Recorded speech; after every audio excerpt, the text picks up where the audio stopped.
Алкоголь. Это добро или зло? Я думаю, большинство моих зрителей ответит, не задумываясь. Алкоголь – это зло. Тогда почему практически невозможно встретить вообще не пьющего человека? Что, человек – существо глубоко порочное, и зло ему необходимо? А вы слышали о птицах, которые с удовольствием клюют пьяные ягоды? Часть моих зрителей скажут, что сам по себе алкоголь не может быть ни добром, ни злом. Это просто химическое соединение. Такая точка зрения тоже имеет право на существование. Почему люди начинают принимать алкоголь? Почему люди продолжают принимать алкоголь? Что нам такого дает алкоголь, чего мы не можем получить без него? Хотите, я вас удивлю? Алкоголь делает нас счастливыми. Он дает нам счастье. А счастье – это единственное, что имеет ценность в нашей жизни. Мы живем, чтобы быть счастливыми. Обратите внимание, сколько спорных мыслей я высказал за последние несколько секунд. И хотя все вышесказанное соответствует моим искренним убеждениям, я не хочу, чтобы вы что-нибудь принимали на веру. Я готов доказать каждое свое слово. А поскольку я врач, то и обосновывать я буду на материалистическом уровне, а не с помощью психологии, морали, философии, религии, цитат. Заинтересовал? Тогда продолжим. Это канал «Аппаратная психотерапия Аудиокатарсис», и я его ведущий, врач-анестезиолог, реаниматолог Родион Кузнецов. Уже четверть века я занимаюсь проблемой математической модели нервной системы. На этом канале я рассказываю о том, как практически можно применять эту модель. Как знание принципов работы нервной системы может вернуть в вашу жизнь энергию, радость от каждого дня, уверенность в себе и внутреннее спокойствие. Давайте я буду отвечать на поставленные мною вопросы в обратном порядке. Почему я утверждаю, что цель жизни человека – быть счастливым? Дело в том, что по нашим нервам к нашему мозгу не протекают ни счастье, ни горе, ни образы, ни звуки, исключительно электрические импульсы, которые принято называть нервными сигналами. Чем больше электрической энергии поступает в нервную систему, тем с большим количеством задач и с большей эффективностью нервная система способна справиться. Как любая саморегулируемая система, наш мозг стремится к наибольшей производительности, к большему энергопотреблению. Эмоции являются индикатором количества электрического тока, поступающего в наш мозг. Если энергии поступает мало, мы находимся в глубокой апатии. Наша работоспособность на нуле. Когда энергоподача зашкаливает, мы счастливы и суперэнергичны. Поэтому стремление к счастью имеет не психологическое или божественное происхождение. Это физиологический процесс, направленный на выживание. Какое отношение к этому имеет алкоголь? Дело в том, что в малых дозировках алкоголь действует на нервную систему стимулирующе. Он увеличивает проводимость нервных путей, уменьшая их электрическое сопротивление. Этого достаточно, чтобы человек почувствовал себя более счастливым. Легкая степень опьянения характеризуется улучшением настроения. Достаточно 3-4 недель, чтобы был создан рефлекс, связывающий прием алкоголя с хорошим настроением. И теперь наш организм знает, что прием алкоголя улучшает наше состояние, наше самочувствие. Проблема заключается в другом. Мы можем выпить в дозе, улучшающей настроение.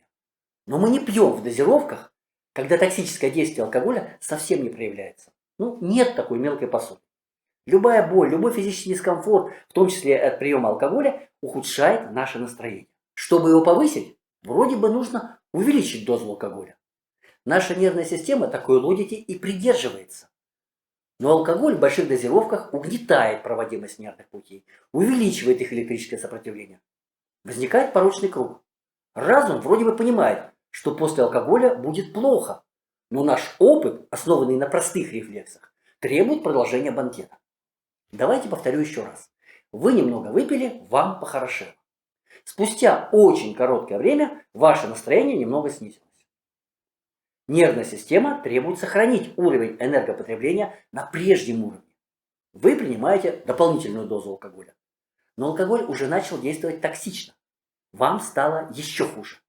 Но нервная система хочет высокого энергоснабжения. Вы начинаете общаться, чудить, вести себя как пьяный человек. Алкоголь метаболизируется гораздо дольше, чем действует стимулирующе. Токсины накапливаются. Вы повышаете ставки и дозу. И вот на утро вы искренне не понимаете, зачем вы все это делали. Зачем столько пили. Вы хотели быть счастливым. Счастье, кажется, было так близко. И на следующих посиделках все повторится сначала. Вроде бы механизм бытового алкоголизма очень прост. Но прервать этот рефлекторный комплекс невероятно сложно. Все, что мы запомнили в своей жизни, остается с нами навсегда. Бывших алкоголиков и наркоманов не существует. Есть люди, которые испытывали настолько сильный физический дискомфорт, что просто боятся его повторения. И поэтому не пьют. Кстати, большинство способов борьбы с алкоголизмом основано на таком страхе перед дискомфортом. От запугивания до вшивания тетурама. А есть ли выход из сложившейся ситуации? Есть. Два. Первый вы знаете. Заняться тем, что делает вас счастливым. Хобби, работа, семья, друзья, путешествия – это сугубо индивидуально. То, что приносит радость одному, безразлично или вызывает отвращение у другого. Попробуйте найти свою цель в жизни, делающую вас счастливым человеком. Для этого просто сядьте и напишите на бумаге все, что вы хотите.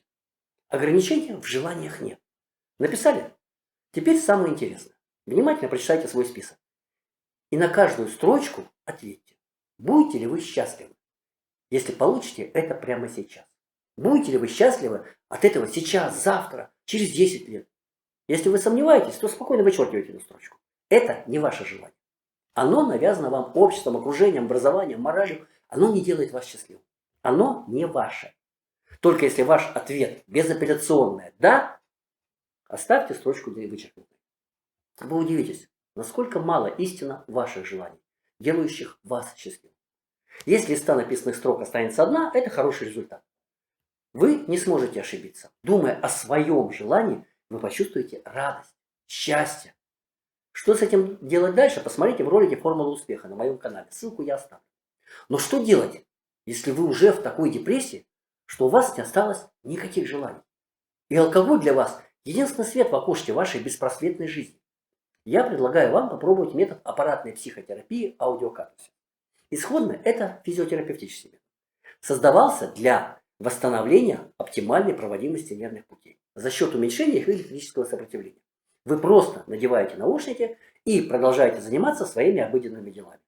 Спустя какое-то время, которое зависит от степени исходного поражения вашей нервной системы, вы заметите, что ваше настроение начало улучшаться.